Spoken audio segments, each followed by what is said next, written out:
Hi garden lovers! We are up in Washington right now outside of Kingston at the beautiful gardens of Heronswood, joined by the assistant director Reyes. So we want to thank Riz for having us over the Hornbeam arch. Riz? Okay, just come on out now. Thanks for having us over the Hornbeam arch. Thank you. You're very welcome. You're very welcome. Glad to have you here.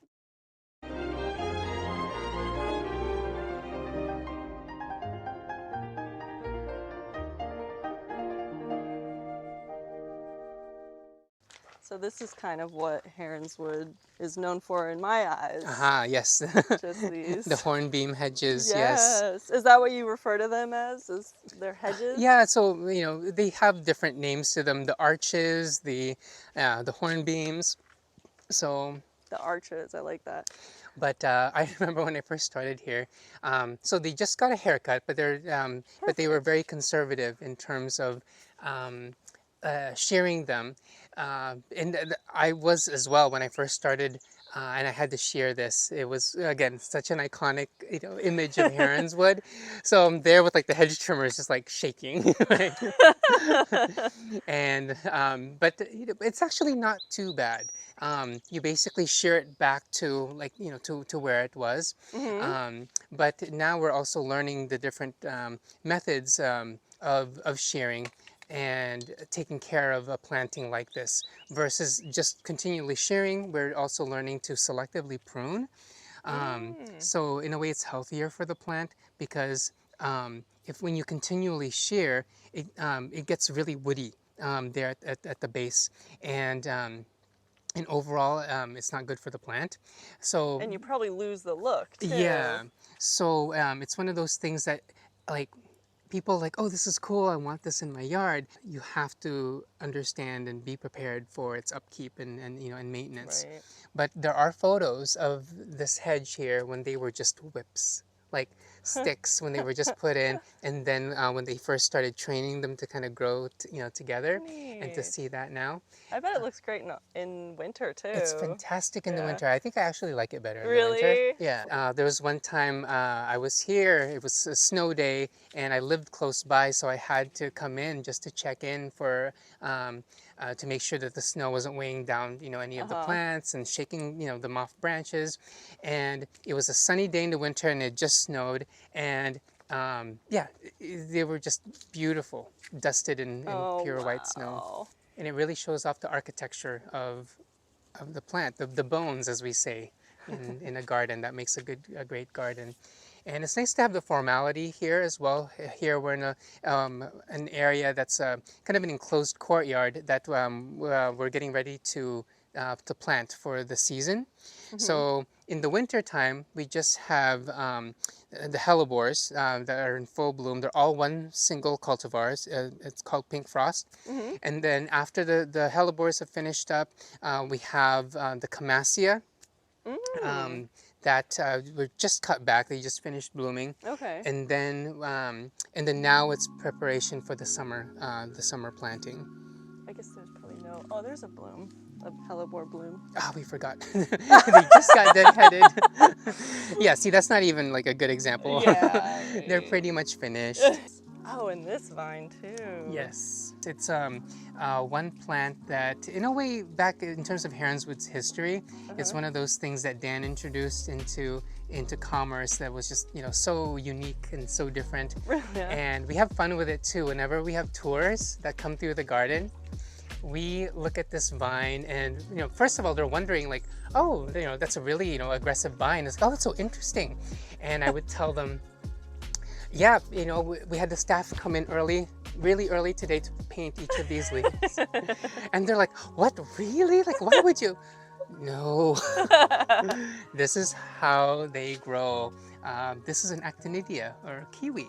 Oh, wow. Yes.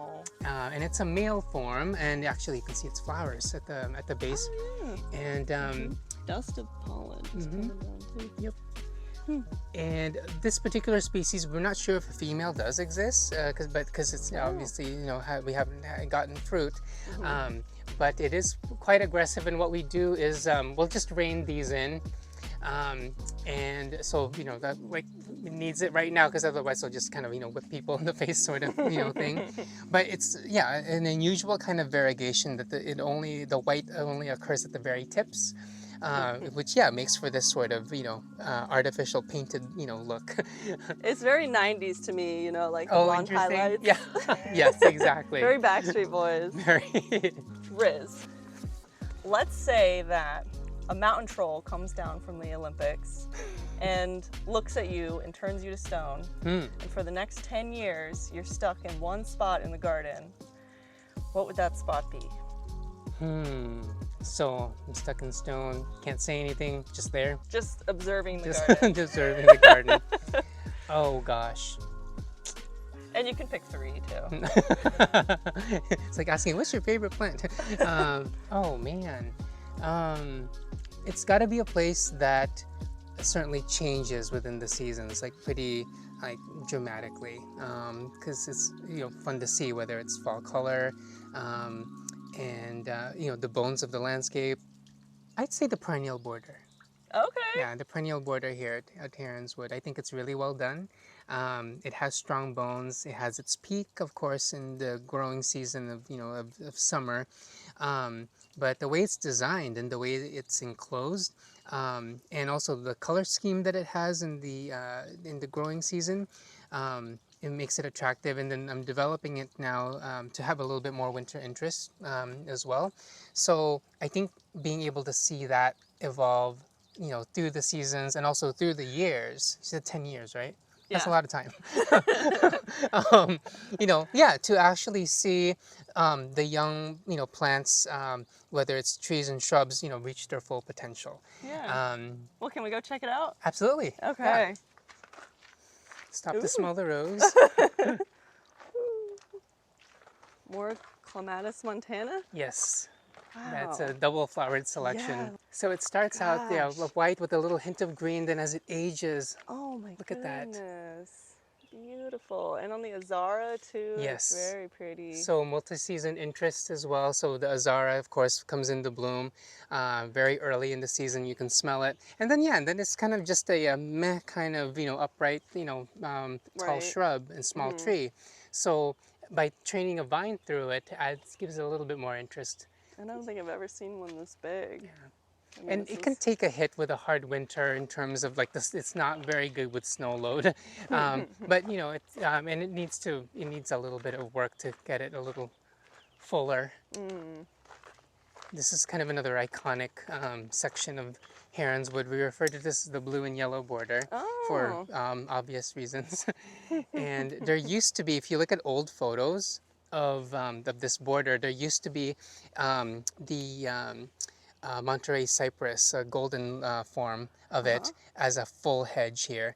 And its last couple of years, it began developing just kind of unsightly brown patches. And it's like, okay, yeah, we're not going to really recover from this. So we made the decision to just take them down completely.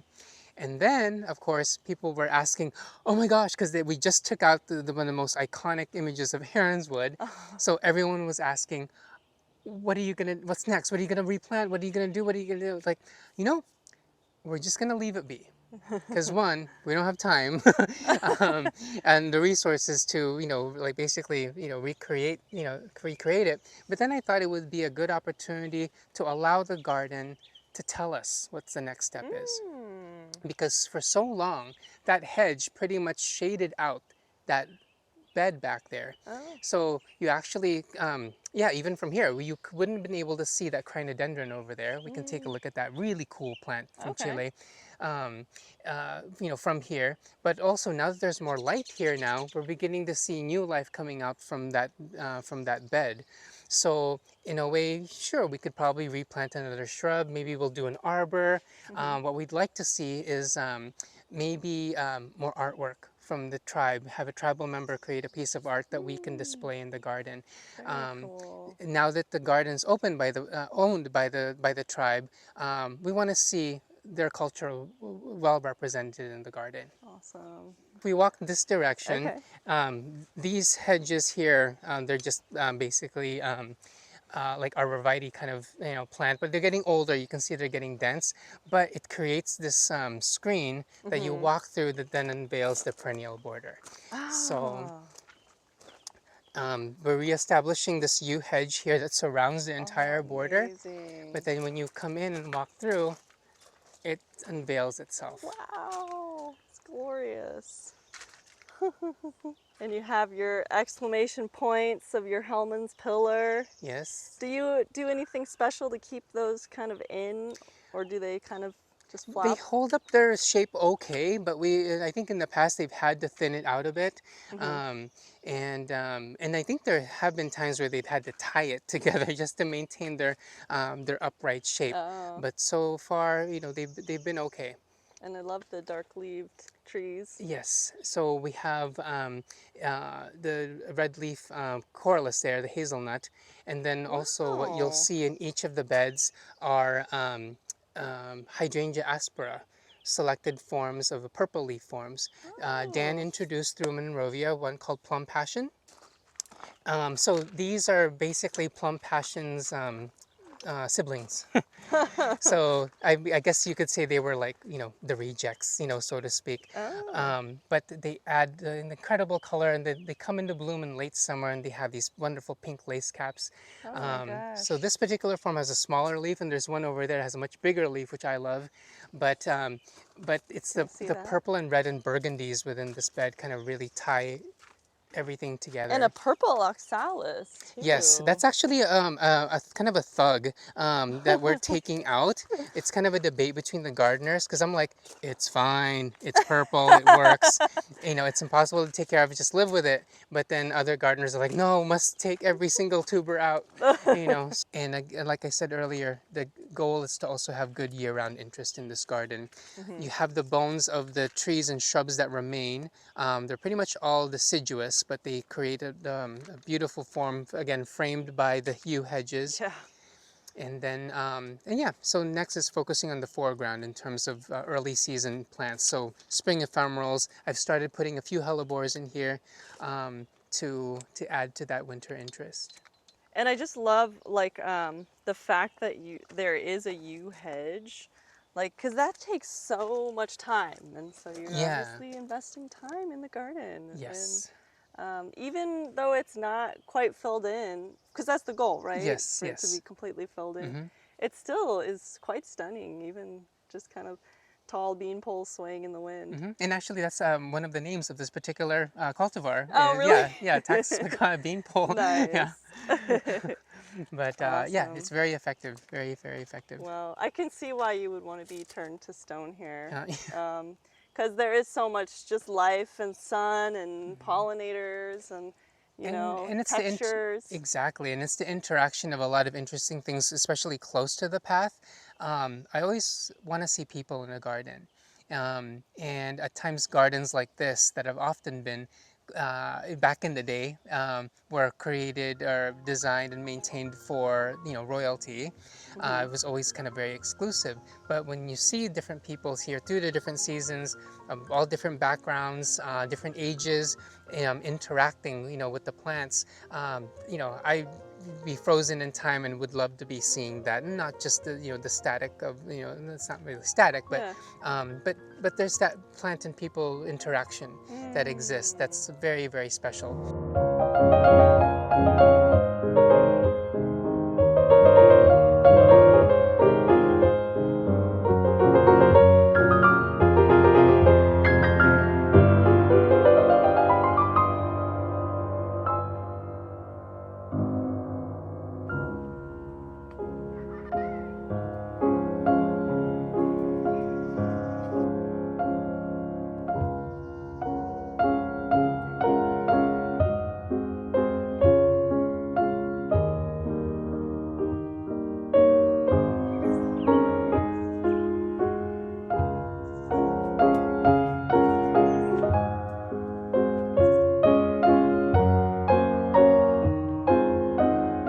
The backyard. Oh my gosh, these irises are doing really well. The rose too. Eddie's such a beast. So that's a rose called Eddie's Jewel, and it's in absolute peak form right now, but it is massive. But it's fun to Oh, walk the under. magenta Yes, the one? magenta one, yeah. Nice. I love how this is designed. Just the full plants spilling over the staggered pavers and the winding circuitous path. And the taller plants kind of hiding what's around the bend.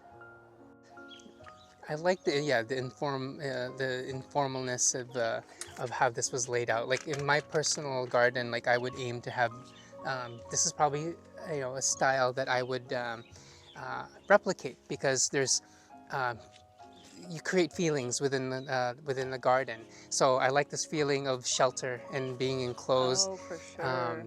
with plants. And here, even just this experience where normally it would be, Riz, we need to prune the rose. It's blocking the pathway. Part of me is like, meh, let's leave it.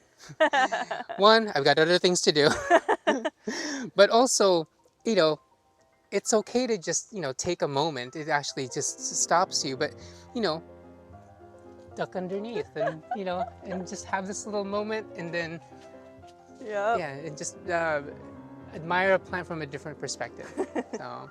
And then also it helps to wake people up. Hmm? Get a little owie maybe. Yeah. And the dogwood is in bloom. Oh That's yes, and the gorgeous. Chilean fire tree. You came at such a great Oh my time. gosh. Wow.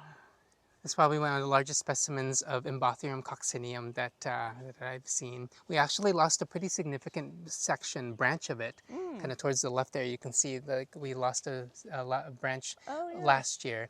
So I'm glad that it's recovered and still putting on a show. And the dogwood is a wild collection from Korea, I believe, that Dan introduced. I also just am in love with just funky shaped conifers. Yes, yes, this larch is very popular. Oh, really? Yeah. Do you know what's the name of it? This is Larix. Thought I put the tag more accessible. Need a deadwood in I'm here. seeing so many cool ferns too, but I know we're going to go to the fernery, so. Larix decidua pendula. Oh, I could have made that up. Larix, the larch, deciduous, pendula because it's pendulous. We'll take a quick peek at the potager. Oh my god, I totally missed this when I came. Oh. Lighting's a little uneven right now, but there's some lovely moments. You have to smell that rose. So that is Lady Emma Hamilton. It's one of David Austin's roses, and they actually have discontinued it. So it's a wonderful opportunity to be able to continue this rose in the botanical garden. So yeah. And so you do classify yourself as a botanical garden? Yes, because we do. We have a collection, a curated collection of plants that we keep track of and have records of, and that's part of preserving Dan's work and his legacy in the garden. It's important to us that his wild collections are still represented, and for people to see. And also, we are a resource for other botanical gardens, researchers that are working on specific plants. That we have the gene pool for them to work with. So yeah, it's a botanical public garden, however you want to kind of classify it. But the potager here is, as I mentioned, a kitchen garden.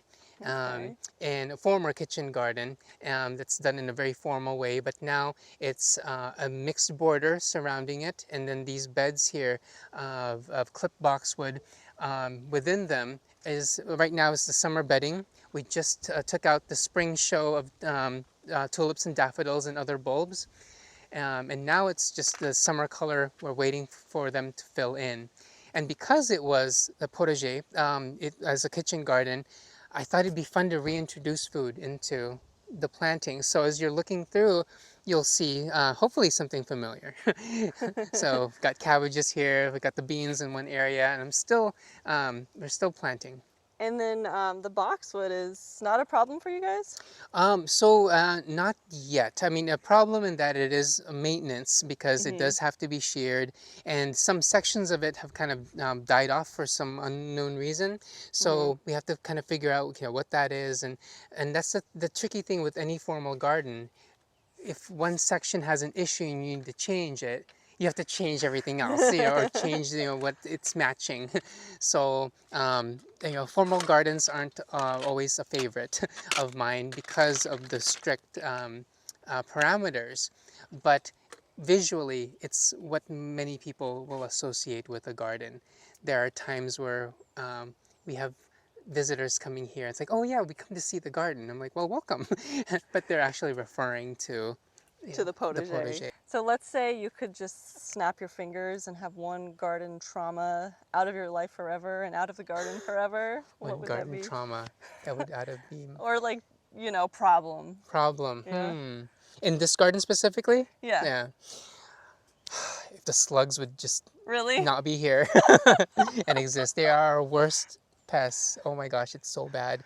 So if you do come here, like in the morning, when it's still kind of moist, etc. Like I will send our interns out as the first thing to do with a bucket to collect slugs, and on top of slug baiting, and yeah, it's just they're so destructive. But it's because we've created an environment for them to be happy with the plants that we have here, the way that the garden is irrigated. It's just a perfect haven for them. Right. So we can strike a balance, and you always have to aim to strike a balance, with any kind of issue like that. But oh man, it is they're very destructive. So yeah, if I could just snap my fingers, as you said, Yeah. and have them go, or at least like just stay out of the areas where you don't want them. Like stay around the woods. You Go have to the neighbor's property. yeah, They've got the yeah, deer already. yeah, Just take the exactly. slugs too. I love it. And this thing is just phenomenal. This mushroom. So is this a Yes. Dan Hinkley thing? So what was so cool back in the day when Heronswood was first being developed is his friends and collaborators who are artists. So throughout the garden, there's pieces of art that have been created for the garden, and Little and Lewis, they're a pretty well-known team back in the 90s that had a beautiful garden based out of Bainbridge Island, and they were friends with Dan, and so they created these incredible stone sculptures throughout the garden. So the mushroom here, the columns in the woodland garden, the ruins and the pond within the woodland garden there as well, are their work. And so yeah, they just need some maintenance every now and then, and Yeah. but they're a lovely feature to the garden.